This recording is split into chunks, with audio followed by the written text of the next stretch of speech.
it's Jen Vax with yourcolorstyle.com. And with me is my co-host, Gail Scott. She is my creative director over style and beauty over at Your Color Style. Welcome, Gail. Hello, hello.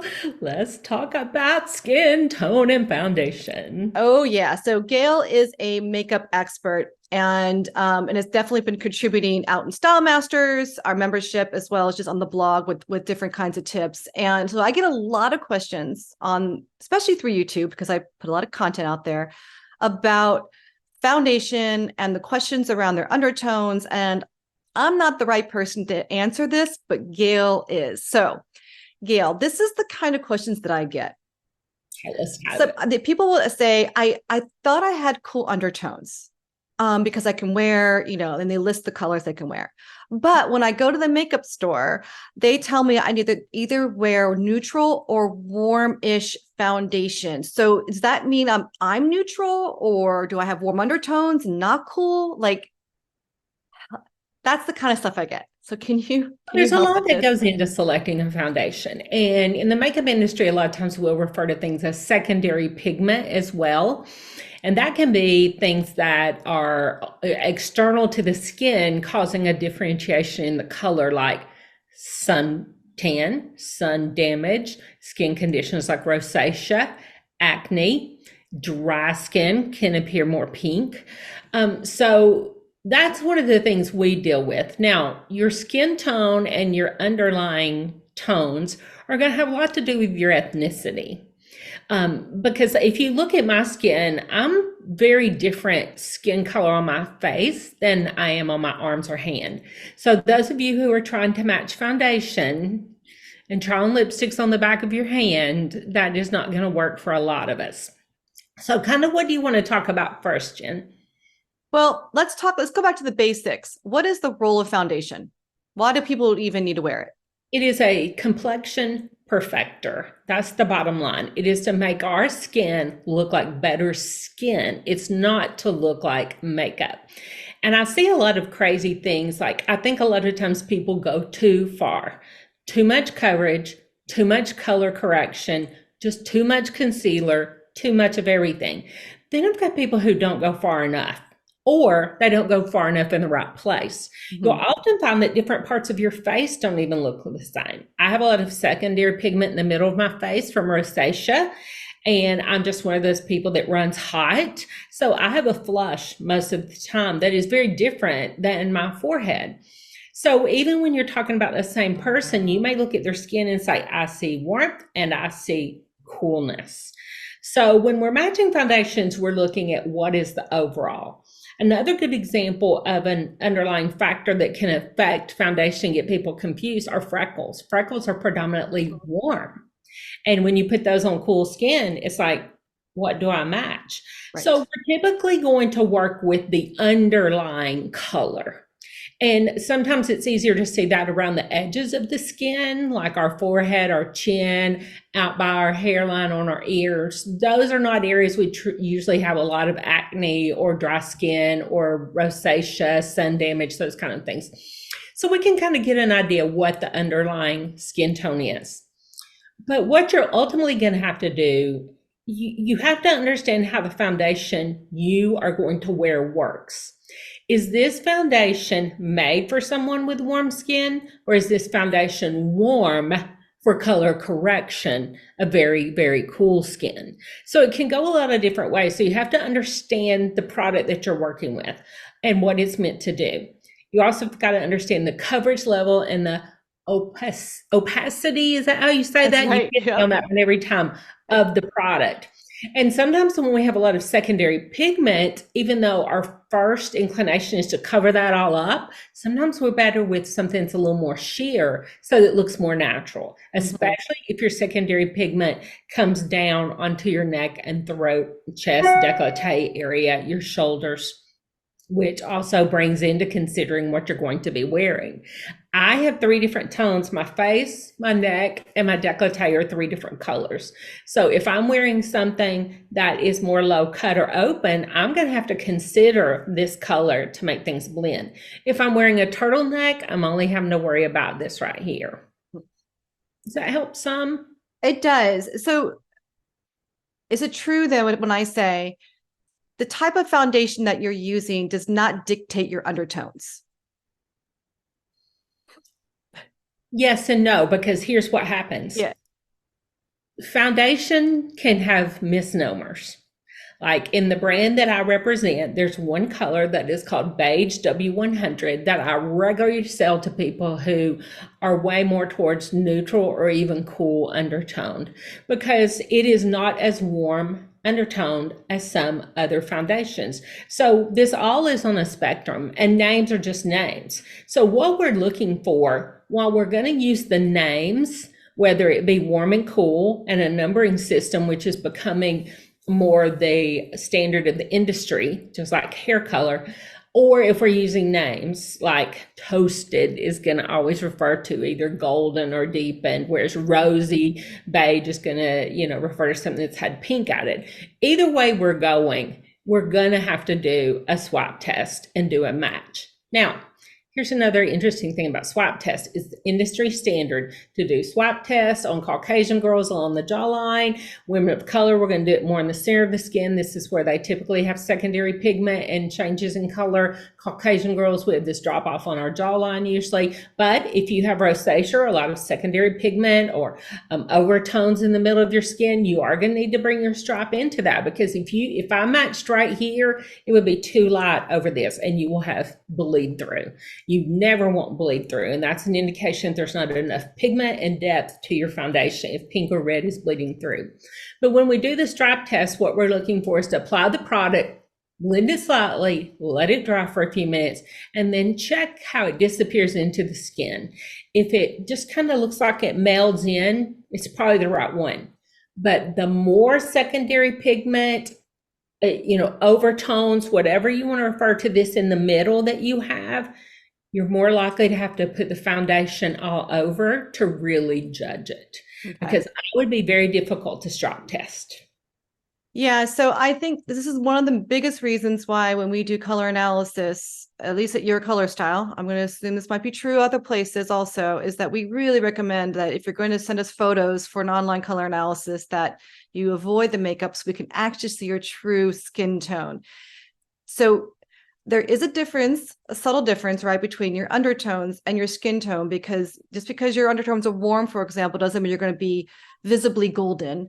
And it's the same is true for someone with cool undertones. It doesn't mean you're going to be visibly blue, right, or a cool pink. You might just look very neutral, but that doesn't mean you are neutral. It doesn't mean that you can wear all the colors. And it sounds to me like, regardless of your undertones, the foundation is likely going to align with your undertones, but it may lean in a different direction to balance out and color correct you to create the right balance for your skin. And that's what's going to be most authentic and most beautiful. So try not to get hung up on the names of the product. Make sure that it's the right foundation for you. But that's not the same thing when you're looking for your best color palette to wear for your clothes. It's not the same thing. So try to separate those and try not to let that confuse you, that there's one thing here if that foundation makes you happy and it's working for you, that still doesn't mean that, that must be my undertone then. No, that doesn't mean you're neutral. It just means that's the best foundation that works with your skin tone. And then you learn your color type for the clothes you wear, and then it all kind of pulls together. Again, one thing that happens is a lot of women, when they apply their foundation, they literally go dot, dot, dot, dot, and they blend that all in. And to be honest, that woman could probably wear one of 4 or 5 different colors because she's using so very little. And when you're doing that, you could be using cool or warm because you're blending it in and in some cases blending it off. The sheer the color, the easier it is, especially if you're using things like BB creams and CC creams. Those allow your natural color to come through. And also the rest of your makeup that you put on with it will make a difference. Like if you're using a lot of bronzer or you're using a lot of concealer or other correcting products, highlighters, things like that, that will alter how the finished product looks. So before I judge a foundation, I'm going to put on the rest of my makeup to be sure. Now, I've been doing this for a very long time. At this point, 29 years in seeing faces and matching foundation. And one thing I have noticed is you girls that tend to be warmer, you tend to have a more neutral type skin. And by that, I mean, you warmer girls, I see more of the same color from nose to ear and forehead to chin. Whereas us cooler girls, because the pink coming into play, it's like anything that irritates our skin, makes us dry, oily, a skin, issue like a dermatitis, an eczema, anything makes us go pink immediately. And so that's one way I really judge people. When I look at their skin and I see no pink whatsoever, I know that they are probably going to wear a neutral to warm foundation. And that's how I've taught people to match foundation for years. If you see some pink, you're going to either be in a neutral foundation or one that has a touch of pink. Also, a lot of this is generational. I learned over the years, like little ladies who are 80 and 90, they want pink foundation. My mama went to her grave wearing a foundation that had tan in the name because I've seen that. In a generation that thought foundation was supposed to give you color. Right. So when I work with older women, I have to take that into account. If I give them an exact match, they're going to tell me they look pale. Yeah. They want to slap that on and get themselves an instant suntan. It's just a thing. You're not going to talk it out of them. And then you get into the next generation and they wanted this exact match. Yeah. Exact match. That became the thing. Now it's more about working with the foundation, getting on the entire look. When you add concealer, when you add powder, when you add your color products, how does it look on the skin? Does it look like you? You never want it to look different in your head than down. Yeah. So if you've got a lot of pigmentation on the rest of your body, if you make your face look totally porcelain, something like that, it's going to look like cake batter on your face. Yeah. So you have out on the site, you have 2 different makeup courses, the basic and the advanced. I'm going to make an assumption that either one talks about foundations. Which one would you recommend for someone that really wants to kind of get a handle on foundation? Yeah, we talk a lot about foundation, not only color, but we talk about application because that's going to be one of your biggest. Okay. You can take 2 points here. Application and your texture of your foundation and how the product is supposed to be finished off. You can go into the same product line, the same brand, and pick the same color in a matte foundation and in a luminous or creamy foundation, and that can appear different on the skin. The scientists just can't always make that exact. So if you switch, even within the same brand, to a different formula, you may have to recheck your color. That's first. Also, how you apply it's going to make big difference. If you're applying it with a damp sponge and thinning it out, that's going to allow it to match better because it's not truly opaque versus if you're applying it with a brush and you're applying a thick layer, that's going to need to really match with your neck and your shoulders. So it sounds like it's a really complicated process, but taking the time to get your foundation right will make everything else work. Nothing stands out worse than the foundation's wrong. Right. And checking it seasonally, Jen. Yeah, I was going to ask you, how often should they check it? Every season, spring, summer, fall, winter, because I go through several shades a year. I'll go down to about a 150, a beige 150, but I will go all the way up to a beige 210 in the deep summer. Because you tan. If I've been at the beach. Yeah. The more you tan, the more this has to be taken into consideration. But here's some clues that your foundation is wrong.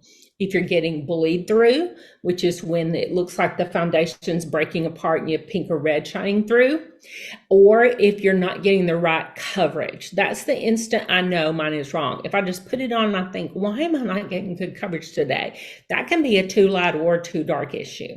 And too light of foundation is just as bad as too dark. And years ago, we were going too light because we grew up with our mothers wearing foundation that was too dark. So we panicked and went the other way. If in doubt, go with the shade darker. Okay. So I'm going to leave the description to, and excuse me, I'm going to leave a link to the makeup courses out on your color style in the description of this video. So if you guys are watching this and want a little bit more understanding and really learn how to do just the basics of makeup, because I can tell you this, I attended the first one, the basics makeup foundation intensive that Gail hosted.